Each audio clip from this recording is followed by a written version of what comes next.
Bonjour les amis, aujourd'hui nous allons étudier dans cette vidéo la partie du tube digestif qui est la bouche.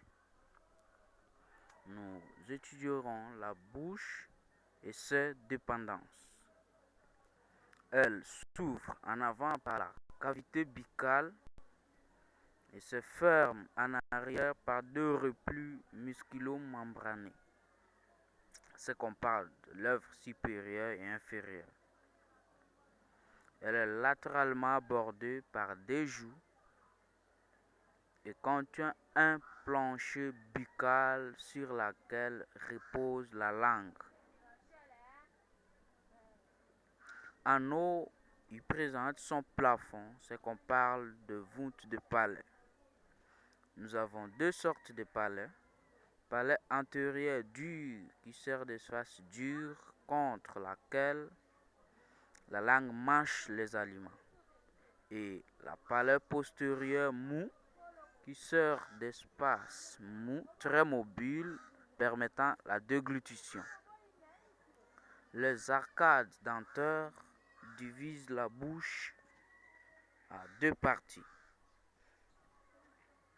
Nous avons la première partie, vestibule. Cette partie se trouve entre le lèvre, le joue et le maxillaire. Deuxième partie, la cavité orale ou buccale proprement dite qui se trouve en arrière maxillaire. Le bord des maxillaires est tapissé d'une muqueuse dense qu'on appelle la gencive. La gencive présente des alvéoles dans lesquels sont implantées les dents.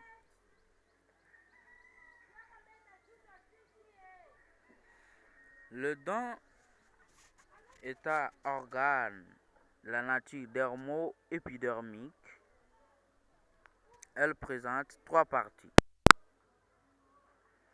Elle présente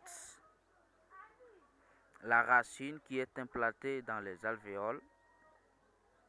La couronne, la partie très brillante, celle de la gencive, extrêmement de la couleur blanche.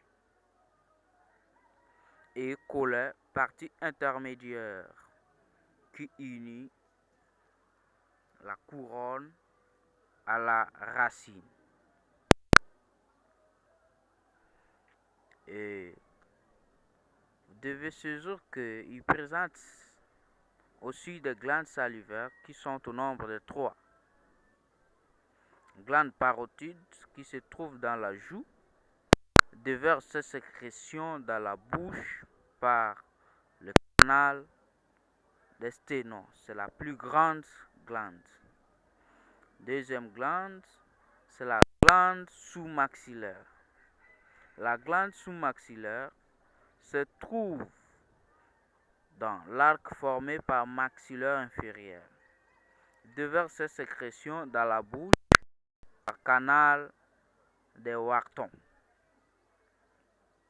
Et enfin, la glande sublinguale qui se trouve sous la langue déverse ses sécrétions dans la bouche par canal de Walter. Et en arrière, la bouche, vers descente à la gorge, à l'œsophage, que voulais-je dire, on trouve pharynx. Le pharynx présente 3 parties. Nasopharynx ou rhinopharynx qui sert uniquement au passage de l'air.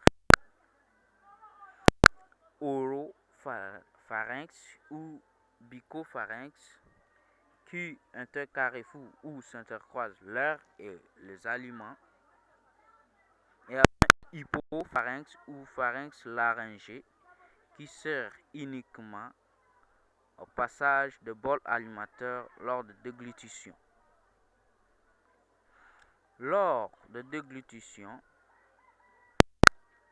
voile de palais remonte et obstrue fosse nasale et empêche donc la respiration, puis le bol alimentaire est orienté directement dans l'œsophage dû à la baisse de l'épiglotte.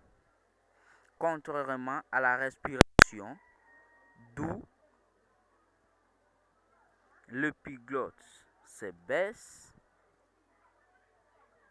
et voile de palais se baisse aussi et laisse libre la voie respiratoire, puis on fait face à la respiration. Merci d'être branché et s'abonner dans cette chaîne.